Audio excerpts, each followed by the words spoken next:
Avez-vous entendu parler de la post-vérité? La post-vérité, c'est la déformation délibérée de la réalité qui manipule les croyances et les émotions afin d'influencer l'opinion publique. Peu importe que les faits soient vrais ou faux, ce qui compte, c'est de savoir comment la société le perçoit. Un exemple de post-vérité, le triomphe de Donald Trump. 70% de ses déclarations durant la campagne électorale étaient fausses. Et pourtant, il a gagné. Un autre exemple, encore plus évident, s'est produit en Colombie.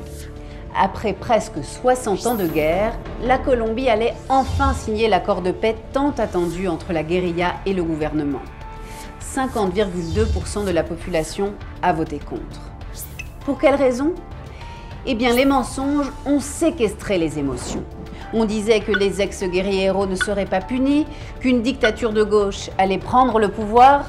Enfin, la paix a perdu. Quelque chose de similaire se passe en Haïti. Une féroce campagne de mensonges a enterré la vérité.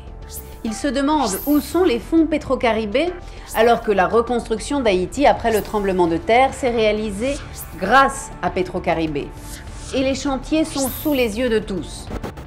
Ils disent que l'avenir des enfants des Haïtiens est compromis, qu'ils ont une dette éternelle envers Pétro-Caribé, alors qu'en réalité, Pétro-Caribé finance 40% de la dette pétrolière sur 20 ans, avec 1% d'intérêt, alors que le Fonds monétaire international ou la Banque mondiale endettent les Haïtiens et tous les pays d'Amérique latine à vie. Écoutez bien. 60% du paiement de la facture pétrolière qu'Haïti et les autres pays membres payent à Pétro-Caribé immédiatement va vers un fonds de Pétro-Caribé qui est utilisé pour la construction d'ouvrages, comme ce qui est arrivé avec Pétro-Caribé, et les résultats sont visibles.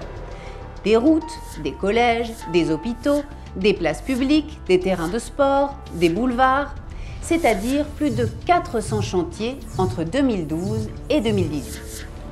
Quelle est la différence entre Pétro-Caribé et le Fonds monétaire international?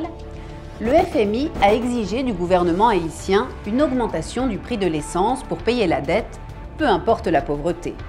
Le peuple est sorti dans la rue et le gouvernement a dû suspendre l'augmentation du prix du carburant. Pétro-Caribé n'exige aucune condition aux pays membres.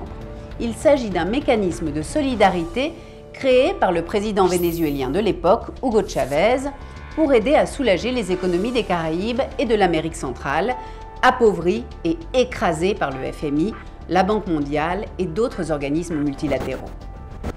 Les manifestations contre Pétro-Caribé sont financées. Elles ne sont pas spontanées